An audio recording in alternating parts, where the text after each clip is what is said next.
Huygen says light is a wave and gives us a way to figure out how the wavefronts evolve. A wavefront can be thought of as a set of particles which are oscillating in sync with each other. So if this was, say, for example, light, then according to Huygens, every point on this wavefront acts as a source for secondary waves, and the envelope of these secondary waves, a common tangent to them, represents a new wavefront.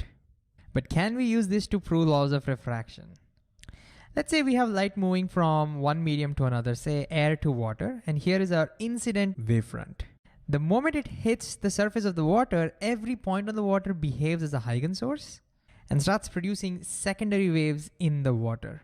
We are of course neglecting the reflected waves over here. And notice the waves are slower in water compared to that of air. And now when we draw a common tangent to these secondary waves, we get the refracted wavefront. And indeed we see, because the waves are traveling slower, the refracted wavefront is bent towards the normal. So now let's see how to draw this step by step on a piece of paper and see if we can prove Snell's law. So here's our air and water. So let me draw a couple of incident rays of light. So I'm gonna put my ruler over here, and here's my first incident ray. And I'm gonna draw two incident rays of light. And here's my second ray. I'm gonna draw them parallel to each other.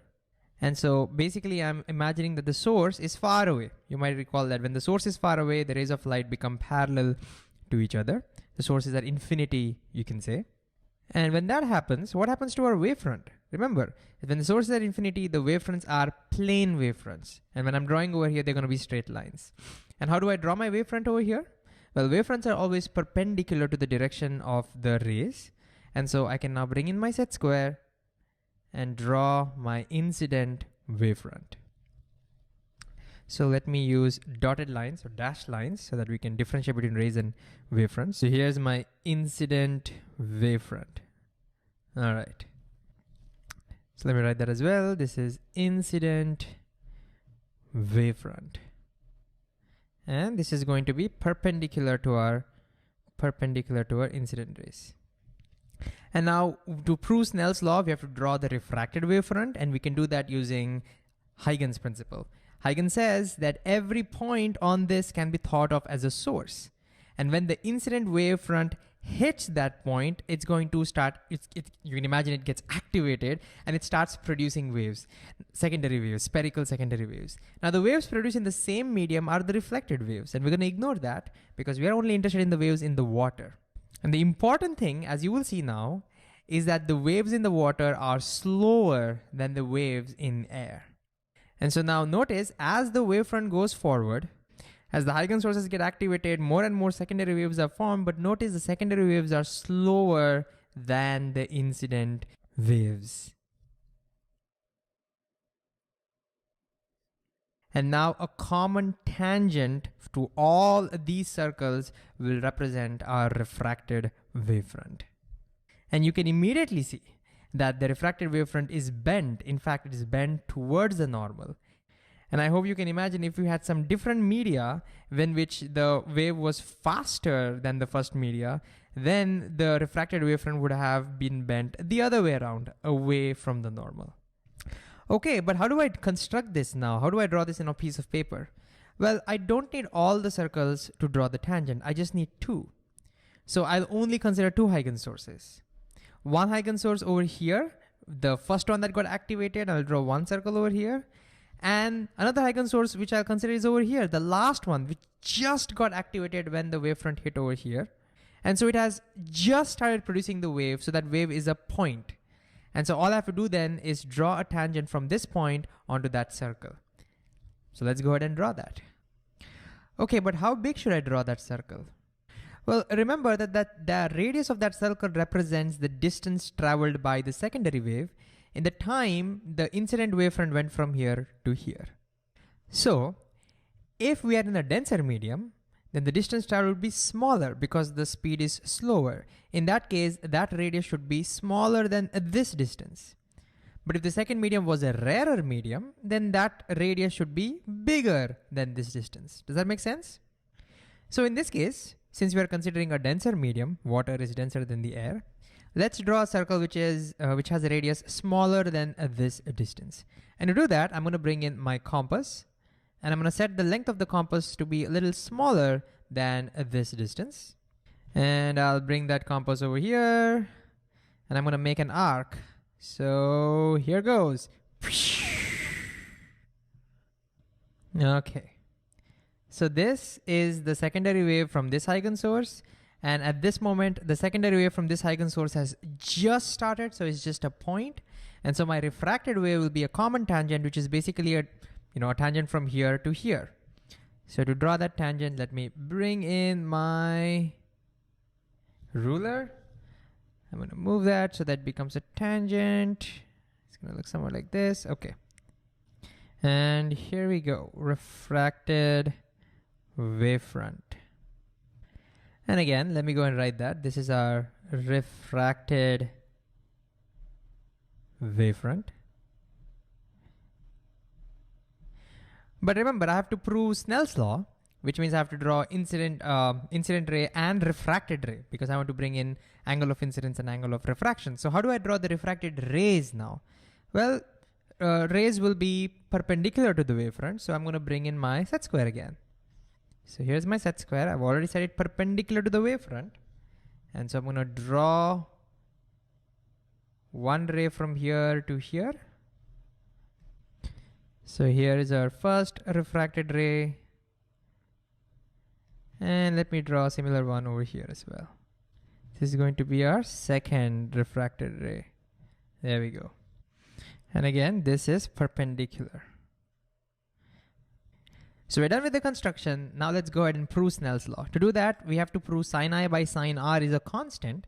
So we need to draw angle of incidence and angle of refraction. So for that, I'm going to drop a normal. We can drop a normal over here. So all right. So here's a normal, and let's write down our angles of incidences and refraction. So this is going to be our angle of incidence between the incident ray and the normal. And between the refracted ray and the normal, that's going to be our angle of refraction.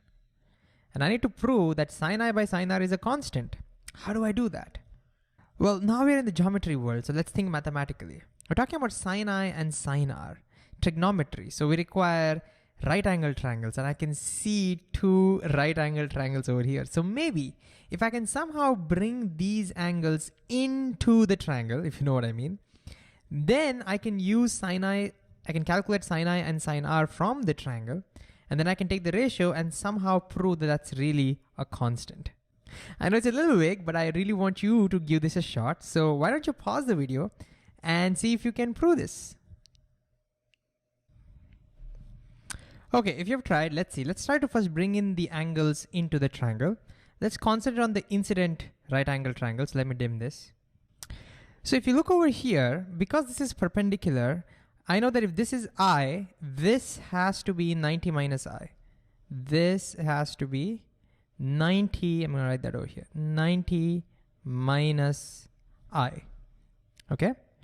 But if I look at this, whole thing should also be 90 degrees because normal is perpendicular to our surface.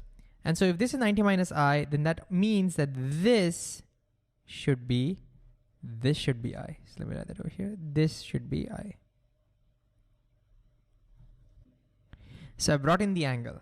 Let's do the same for our refracted triangle. Okay, now if we concentrate here, because again, normal is perpendicular to the surface, if this is R, this has to be 90 minus R. But wait, I don't want 90 minus R. Let me write that. This is 90 minus R. 90 minus R. But I want R. I want to bring in R. Well, look at this right angle triangle. Since this is a right angle triangle, these two angles should add up to become 90 because this is already 90. Total should be 180. And so if these two should add up to become 90, if this is 90 minus R, this should be R.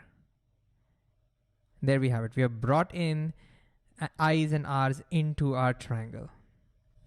Now let's calculate sin I by sin R and see what happens. So if I do sin I divided by sin R, what do I get? What do I get? So if I look at sin I in this triangle, it's going to be the opposite side divided by the hypotenuse.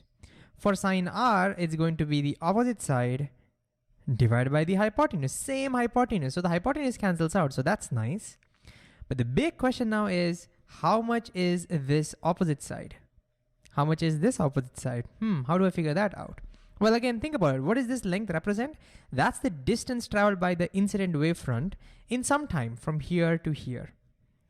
And that distance traveled I can write in terms of speed. Because I know that in this equation, speed is gonna come. I know that, we've already seen that before. Therefore, let me write this in terms of speed. Speed equals distance into time. So distance is speed into time. So if the wave is traveling at a speed v1, let's say, then I can say that, oh, this distance has to be v1 times the time it took to go from here to here. Does that make sense? Distance is speed into time. Similarly, over here, the wave has a different speed. In this case, a slower speed. Let's call that as v2. And the time taken is exactly the same as the time taken to went from here to here. So time taken will be t itself. And so over here, it's going to be this distance over here is going to be v2 times t. So our sine I is going to be v1 times t, the opposite side divided by the hypotenuse. I'm just going to call that as hypotenuse because I know it's going to cancel out. And divided by sine r is going to be v2 times t divided by the hypotenuse. And so notice the hypotenuse cancels out because there's the same hypotenuse.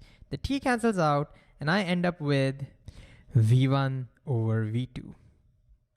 Which means that sine I by sine r is equal to the ratio of the speeds, which is a constant for a given media. For air and water, this will be one number. So it doesn't matter what angle of incidence I choose, sine I by sine r will be that same number. So we have indeed proved Snell's law. Sine I by sine r is a constant, and Huygen also helps us understand what that constant is. It's the ratio of the speeds in the two media. Victory for Huygens. To check your understanding, I highly encourage you to reconstruct and prove Snell's law all by yourself. Do it right now when everything is fresh. And if at any point you get stuck, no worries, just go back and revisit that part of the video. This is the best way to learn new concepts, trying to recall stuff rather than just summarizing.